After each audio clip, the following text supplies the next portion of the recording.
If we don't ask, we don't receive. That seems to be a cosmic rule. It allows us to express our own wills, you know, free will, up to a point. But so we're not forced to ask. But if we do ask in the right way, we will receive. We will get that help. What do you mean by asking in the right way?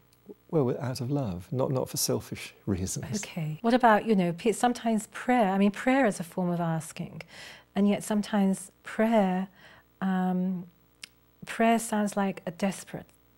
Sometimes prayers are desperate, and sometimes they really are.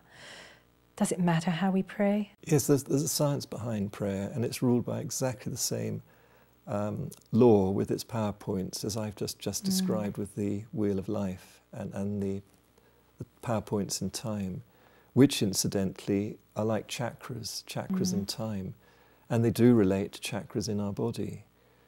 You know, for instance, we have a love emanates from our heart. We then hear it in the throat, we then see it in the mind and think about it. We then put it into action with the chakras down in the lower body, and then back to the centre, back to the heart. So all those PowerPoints in time relate to chakras in the body. And then in the landscape, because there are such things as landscape temples. I mean, it's now that name has become quite well known throughout the world, but there was a time I had to invent that name to try to help people comprehend the patterns in the landscape that are working with similar energies. It's alive, the landscape's alive. So in this time in the world, people may go to a sanctuary in their home, or they may go to a quiet place inside themselves in order to pray, to ask. And in the more ancient days, it seems to me that people would go to somewhere in the land. They would go to a sacred place in the land. They would go to a well or a church even, of course. Because it enhances their prayer and helps them get into the right state of mind and emotion for it.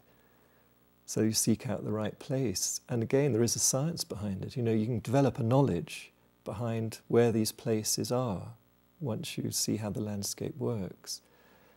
There was a time when villages and towns evolved intuitively because people were free to build where they wanted, really. There weren't so many people around in the world. And so they could use their intuition. And you can still see in these medieval towns that the basic chakra system is there. It just evolves naturally. And then sometimes you can see that people knew the knowledge, and then deliberately built a chakra system to work for people. Like a priest or a priestess would be the guardian of that place.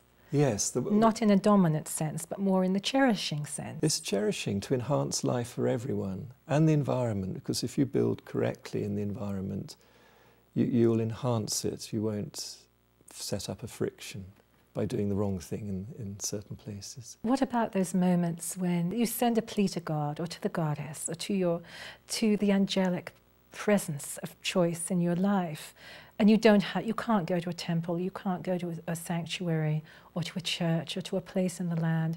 You just ask now. You say there's a science of prayer, but well, our body itself is a temple with its chakras. Think of it like a landscape. Yes. So to pray, we have to find the right place in ourselves to pray from. And the best place to pray from is the heart. So you need to go into your heart consciousness and make it a heart prayer. They will be answered. So when we say it's a call from the heart, a prayer from the heart, or a plea from the heart, that's what we mean. Yeah, that is really, that's happening, it's happening. That's exactly it. It's exactly it. Use the words because that's real, it's what we do.